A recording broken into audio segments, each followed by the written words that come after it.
What an incredible week it has been for Xbox fans.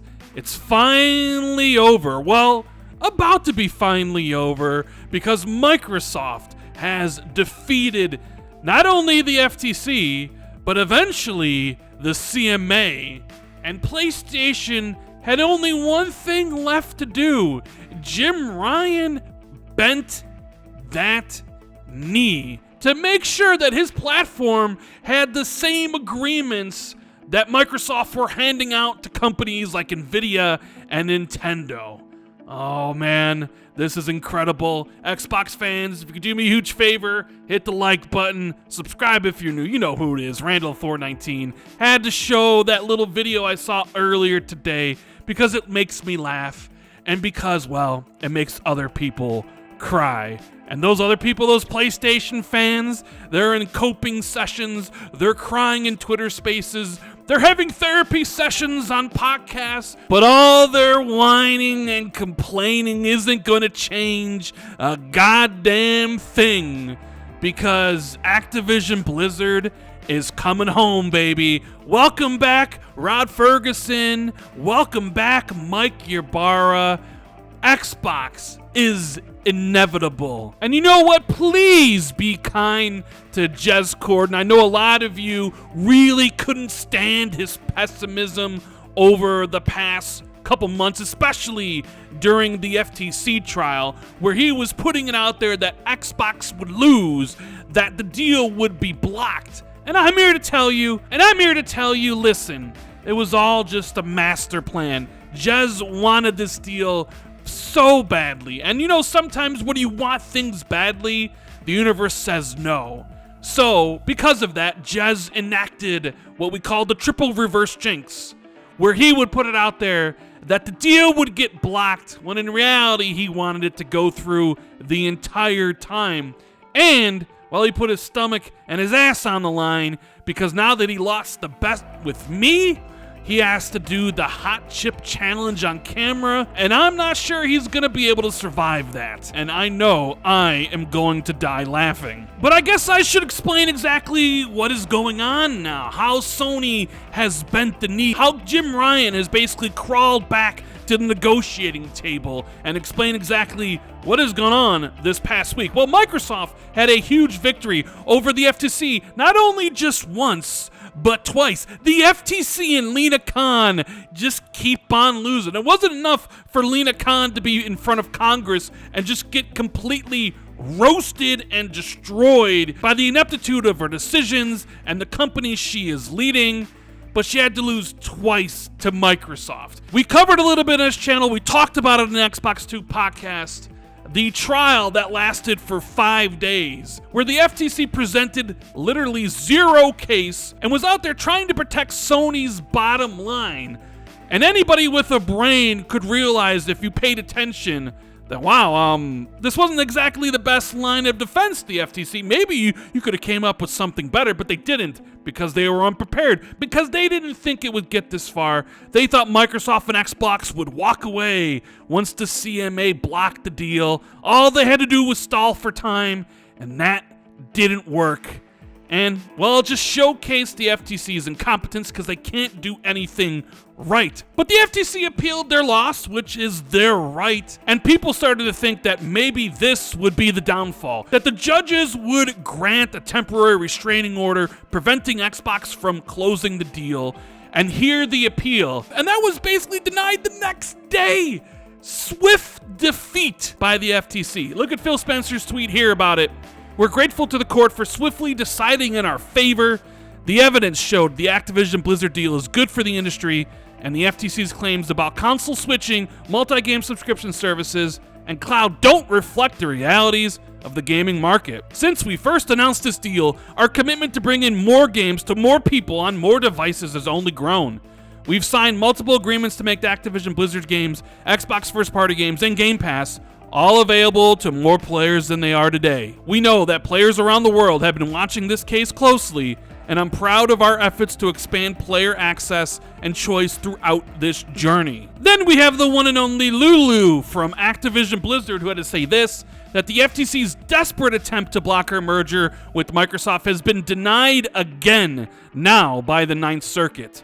As the House Judiciary Committee highlighted yesterday, Lina Khan has been 0-4 in merger cases.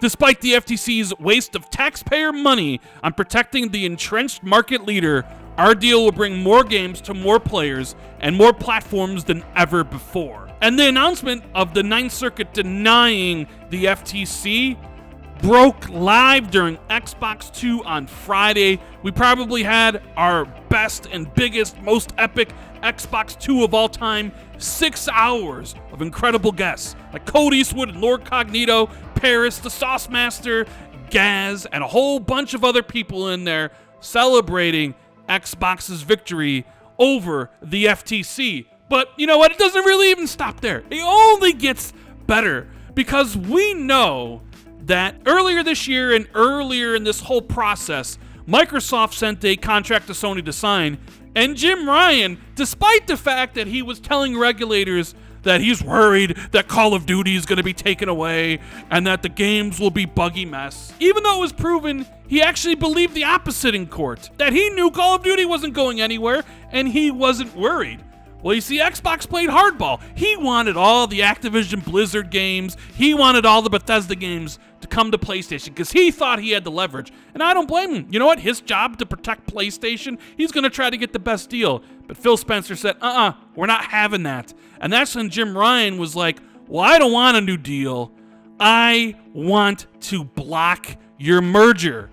Really kind of sounding off from his chest, screaming at the top of his lungs to regulators, taking all those trips to make sure that they understood that this deal needs to be blocked for the good of PlayStation, for the good of the industry, and the good of developers, even though it didn't make any sense.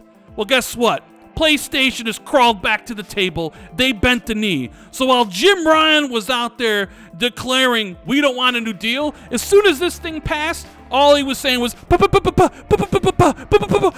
the pen, please, Phil, so I can sign this. Because today, Phil Spencer on a Sunday tweeted out, we are pleased to announce that Microsoft and PlayStation have signed a binding agreement to keep Call of Duty on PlayStation following the acquisition of Activision Blizzard. We look forward to a future where players globally have more choice to play their favorite games. Microsoft's going to want to keep that franchise on PlayStation, so PlayStation can essentially fund Xbox first party. Thank you, PlayStation players, for essentially bankrolling Xbox first party moving forward. So who knows what this new deal entails? Could Jim Ryan basically have said, you know what, we'll give you the Call of Duty marketing rights, give us some extra money? I don't really know what's going to happen, so I had to cut in here. Hi from Future End. I recorded this video before I went on the Iron Lords podcast, and some information broke during that show, so I was still working on this video, so I figured I'd kind of update it. So this is from the future, Future Rand. We know now that Microsoft and the Sony stuff is for 10 years for Call of Duty, just like everything else, but it's only for Call of Duty because we have an update here from Windows Central that says Microsoft has confirmed to us that this deal is similar to the previous one and covers Call of Duty on PlayStation for the next 10 years. In 2023, the deal will be renegotiated.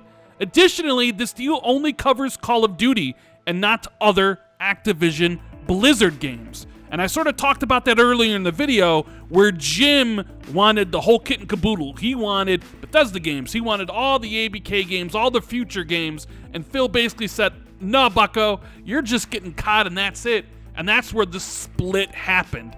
Well, because the deal's actually going through, Jim Ryan had to come back to the negotiating table with the tail between his legs because he played the ultimate game of fuck around and find out.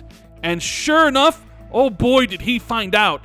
Because instead of getting a better deal that they may have gotten in the past, he essentially got a worse one with no guarantees of any ABK games at all besides Call of Duty. Masterful gambit there, Jim. paid off immensely. But what is next for all this? Well, we gotta see the deal close. The CMA is kind of hemming and hawing. We know there's something working on between them and Microsoft. And, well, maybe it takes all the way to August to get finished.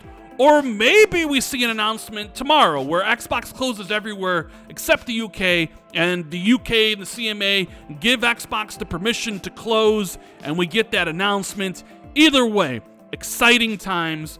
This dragged on way too long.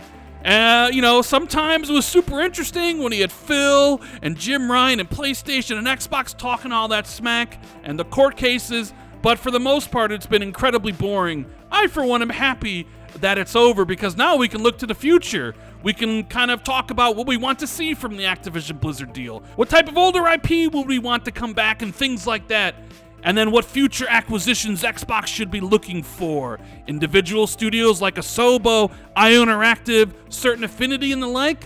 Or should they still go after publishers like Sega? There's a lot here, and the future is only going to get better. So I hope you guys enjoyed the video. Hit the like button, share this out. Check out the Patreon in the description below. Love you guys. Thank you for watching, and I'll see you in the next one.